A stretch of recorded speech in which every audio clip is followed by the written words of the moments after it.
My name is Billy. I am a pre-owned salesman here at Don Brown Bus Sales. Today we're going to go through a pre-trip inspection. You should do this with any vehicle, whether you're going on short or long trips. Today with me, I have Mike. He's one of our mechanics here. He's going to do a walk around. And Mike, you take it over. Thank you. Good afternoon. My name is Mike.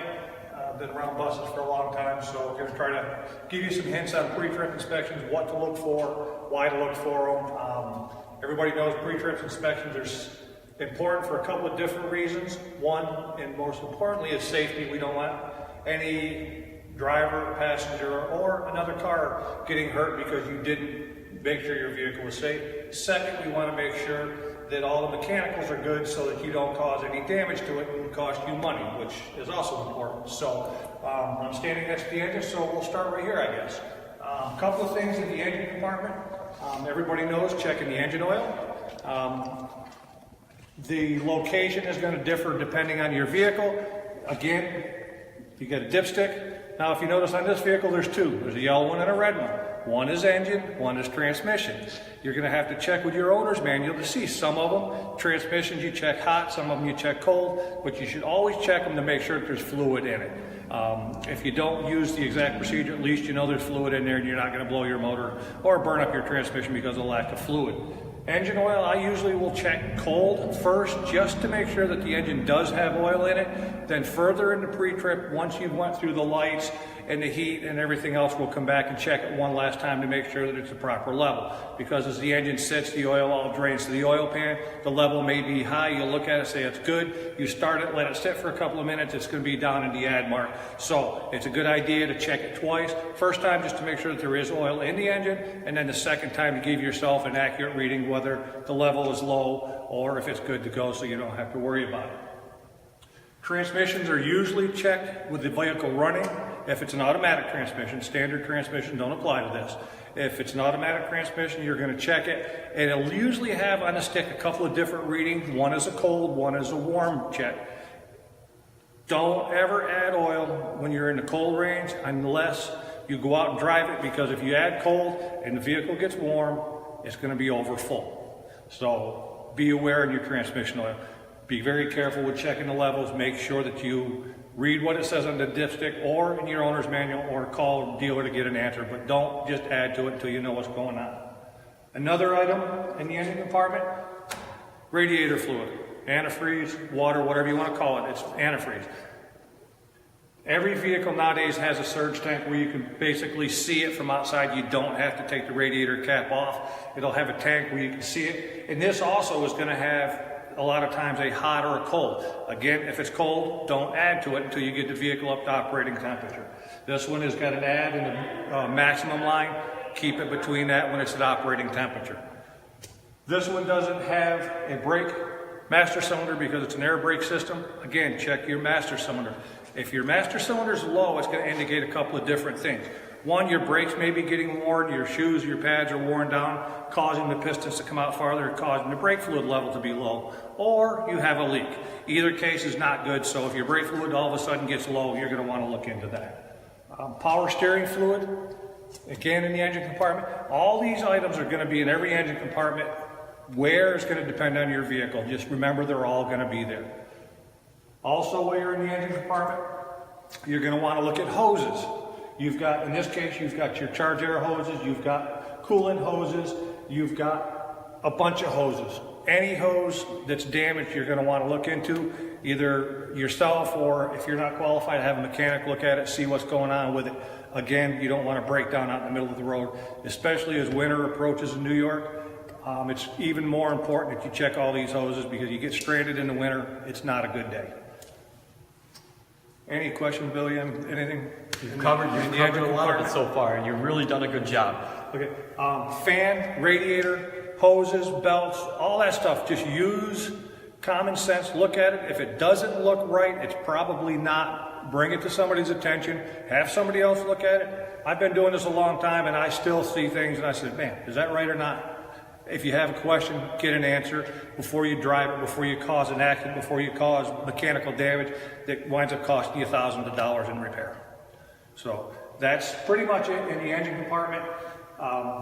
Again, just look at everything.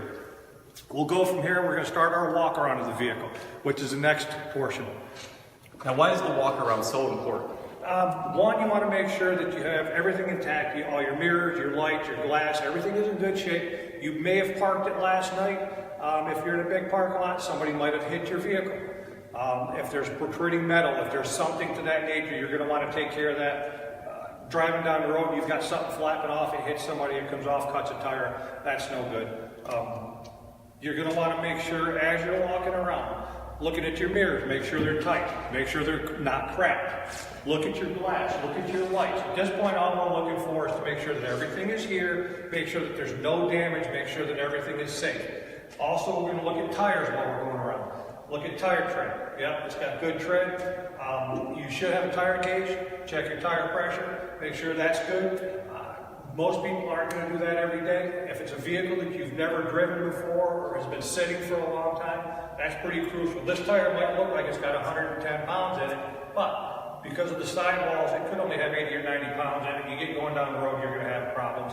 So if you haven't driven it or you don't know the vehicle, tire pressure gauges are cheap. It's cheap insurance and not ruin tires. It costs $600, $700, $800 a set. So it's a good idea. While you're at the tire, you're going to want to look at the lug nuts. Make sure that they're all intact. Make sure that everything looks correct. If you see rust rings starting to form around the lug nuts, where it has rust streamers coming away, that could be an indication of a loose lug nut. This one doesn't have any, it all looks good. But you'll see them sometimes, as the lug nut starts to get loose, it'll chafe in there and it'll leave a rust ring. Just kind of an idea of look at it. And obviously if you see any loose, you're going to want to get that taken care of before you go. As we continue around, we have more mirrors. Grab a hold of it, make sure it's not loose, make sure that it's tight. You're driving down the road, the mirror is loose, you might think you can see all of a sudden the mirror, you can't see what's behind you, you can't see any vehicles coming up beside you. So make sure that they're tight, make sure that everything is good there. This vehicle, we have a battery box on the side. You're going to want to check your batteries daily, weekly at minimum. You know, pull the batteries out, look at them, make sure your cables are tight, make sure there's not a bunch of corrosion, not a bunch of dirt. Make sure that they look like they're intact, that they're secure in the battery box. If the batteries come loose, they can cause a fire. So you want to look at that. Now, Mike, I don't mean to stop you real quick, but just wondering, say my bus dies, we're driving down the road, the bus dies, I need a jump. Can anybody jump me, or is there a specific way I have to go with this, something specific I have to call? The newer vehicles are all 12-volt systems, so theoretically, yes, you can do it. The problem is most cars have a single battery, 500, 600, 700 cold cranking amp batteries. This has got 3 900 cold cranking amp batteries in it, so you're going to want to get something that has a larger charging and battery capacity. Another bus, you can jump it, battery to battery, no problem. We have jump boxes. They actually make a jump box that you can buy. Yes, you can jump them. If you were in an emergency situation and the batteries were dead, you could hook it to a car, let it sit.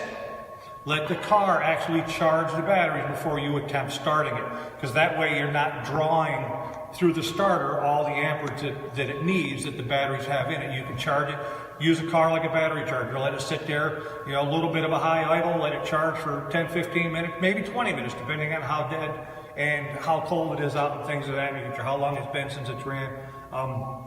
Then you can start it. If you start to crank and it's still really slow turning over, you might want to rethink it and get another vehicle that has a larger capacity. You want to talk about the school bus stuff? Okay. Coming back to the rear wheels. Same thing here, except now you have an inner and an outer. Again, if it's a vehicle that you don't know, you want the tires to be similar on this axle. You don't want one brand new tire, one wore out tire, because that's not a real good thing. If it's yours, you're going to know if you've done that or not. If it's something you just purchased or something that as a fleet, hey, you're going to go drive this one now. Look at that. Again, looking at your lug nuts. In addition to the lug nuts on the rear, you also have an axle shaft. So when you're looking at this, you're going to look at your lug nuts, you're going to look at your tires, you're going to look at that axle, see if there's any oil or lubricant of any kind leaking out of that, getting on the rim. If you see evidence of oil leakage, again, you're going to want to bring it up to a mechanic or get it to a service station, something like that. Because if it runs out of oil, again, that costs the big dollars and we're in trouble. Absolutely. Okay. As we walk around, you're going to want to look up, look again for body damage. We're looking at the glass, make sure everything is there, make sure that there's no blown out windows since last night, that everything is there. These windows aren't so much important for the driver's visibility, but you still want to look at all that stuff as you go. You have other lights. We're going to do an operational check on the lights once we get to the cab. Right now we're just walking, looking. We have the back of the bus. Bumpers, are they attached? Good. Has anybody ran into the back of your bus overnight, dented it? You don't want that. Exhaust, especially again as the wintertime approaches. You get stuck in a snowbank, you're going to want to make sure that your exhaust is exiting the vehicle so that if you have to sit there and run, you don't get exhaust inside the bus, inside the truck, inside the car, whatever you're in. So you're going to want to make sure that your exhaust system is solid this time of year. Make sure that it exits the vehicle, that it's solid and intact. If you see one hanging down, probably not a good thing. So keep that. Again, looking at lights, looking around, no damage on the vehicle. Come around to the other side. Repeat action on the tires, lug nuts, axles, make sure that there's no leaks. Everything looked good on this one. The tires look good, good tread, matching tread. That's a good thing. Also, if you've got a bigger vehicle, you can look, at this time you can look down, you've got airbags underneath here. Make sure there's no damage there. Make sure that everything looks good. Not a lot of people are going to crawl under a bus or a truck or a car to look at it, but it doesn't hurt that when you're doing this to look down, bend over, look in there, make sure that you don't see anything hanging down, nothing leaking, nothing, wires dangling down, things like that. Just, do an obvious, common sense check, make sure that there's nothing damaged.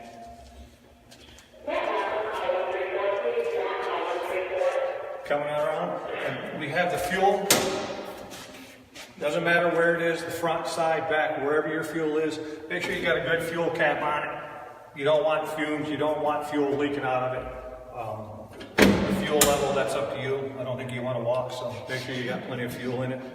I'm not going to actually get into cab because you won't be able to see very well, but we're going to kind of talk what you're going to look at when you get into the driver's seat. Again, go back to the winter time. Make sure you've got heater. Okay? Not only does it make sense to have a heater so you're not freezing, it's essential to have a good operating heater so that your windows stay clean, so that you have good visibility. You can see where you're going. You can see other people. The other guy may not have cleaned his windows. You'll see him coming so you can brace for the crash. So make sure the defrosters work along the same line. Wipers, washers. Again, wintertime, road film, salt, snow, all the wonderful things we have in the Northeast. Gets all over the window. You don't have washers. You can't see. You crash. So that's not a good thing either. Seat belt. Make sure your seat belt works. When you get in there, now we've already checked the oil, you can start the bus, let it warm up while you're checking your gauges. If you have an air brake bus like this one is, watch your air pressure. That's crucial. Make sure that it builds up in a reasonable amount of time. Make sure you have the warning devices. If you have a non-air brake, of course, this doesn't apply, but for most of the bigger vehicles, they all have air brakes, so watch the air. Gauges, horn, lights. Make sure you got dash lights so you can actually see your gauges. A lot of people don't even look at gauges. Gauges can be your friend if you keep an eye on them. If your oil pressure suddenly starts dropping, you're going to want to pull off the road. Maybe it's just a malfunctioning gauge. Maybe you just lost all your oil on the road and your engine's ready to seize. Use your gauges. If you don't have lights on them so you can see them, they don't do you much good. So make sure that they're there. It doesn't hurt to make sure that you have a good fire extinguisher. First aid kit, warning triangle while you're doing your pre-trip. Even if it's your personal vehicle, it doesn't hurt to have all those things in it. Should those be necessary at this point? I mean, just with the fire extinguisher we see nowadays with all the accidents and things that happen, these are pretty necessary items, wouldn't you say? Yes. Okay. First aid kit, even if you're, not so much even for an accident, when you're under the hood checking things, you cut your finger, you got a Band-Aid in there. Fire extinguishers are very, very important. There's not a day goes by you don't hear a fire siren, you don't read in the newspaper. We just had one of our fellow employees today, a house burnt down right next to hers. Could a fire extinguisher have prevented it? You don't know. Without it, you know you can't put it out. So having it in there makes sense. I have them in my house, I have them in the barn, I have them in my truck. It's just they're relatively cheap compared to replacing a vehicle or a house. Let's see. What did we miss on the pre-check? Going with the heat, you said it's very important to have heat. We're coming into these colder months. What happens if we get in the bus and should we instantly assume if the heat's not working, should we assume that? Or is there a shutoff? Or is there something that we can do maybe just to check it? Yes, there is. That's a good question. A lot of the larger vehicles, buses in particular, luxury buses, will have a shutoff for the heater because in the summertime, obviously, you want the air conditioner to work at its max, so they shut the water up. Some of them, this one has a shutoff valve right inside by the driver's feet that shuts the heat, shuts the coolant flow off to the heater so you don't have any heat. Some of them, they're underneath of them. Some of them are in the engine compartment. That's going to be vehicle specific. A diesel vehicle, you're not going to feel heat for quite some time if you just sit there and let it idle. So you start it up, go back to the gauges. When your temperature gauge gets up to about 180 degrees, then you should have good heat. You should be able to set your defroster so that it's cleaning not only the windshield, but the side window so that you can see your mirrors. A lot of the newer vehicles will have electric heaters. Well, my pickup truck's got them. These buses have them. Make sure that works. Make sure that when you get in it that you can see before you start driving it. Another thing, especially with the air brakes that they recommend, is that once you're done with your pre-check, you get in it, you've already checked the engine compartment, you're ready to go, you start rolling, and within the first 50 to 100 feet, you apply the brakes and stop. Do a reality check, make sure that everything you've looked at is correct, and you stop. That the brake, in fact, for a CDL license, if you don't do that, you fail instantly. So that's fairly important, especially with the larger vehicles. You're moving a lot of weight, 19, 20, 26, 32,000 pounds. You want brakes. You want to make sure that the brakes work. Should we go show lights? Should we do a light? Okay, we can do a light check, or we just talk about light check? Want to run them? Okay, you want to run the lights? I'll run the lights. We're not going to start the bus because of the noise. We won't be able to hear you, so just turn it on. I'm going to close the hood.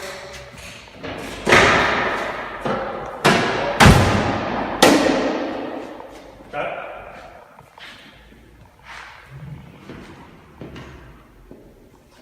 Okay, we've got our four-way flashes. Turn on the headlights, Billy.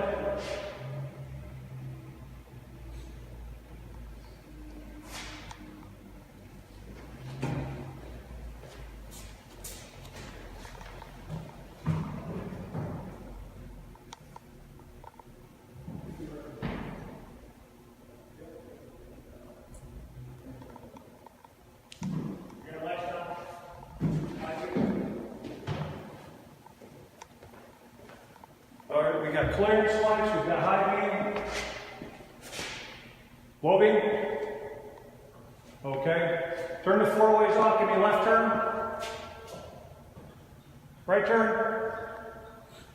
All right, we're gonna go around to the back because that's probably where it's more important. If you're driving down the road, you know where you're going. People behind you, you want them to know where you're going. So let's go back in here, make sure that we got good brake lights.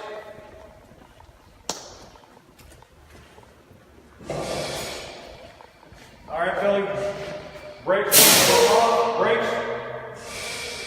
All right, it's fairly important that all your brake lights work because if you've got a brake light out and you hit the brakes like Billy just did, somebody might think that's your left turn or your right turn. So when your brakes are on, make sure that both sides are working.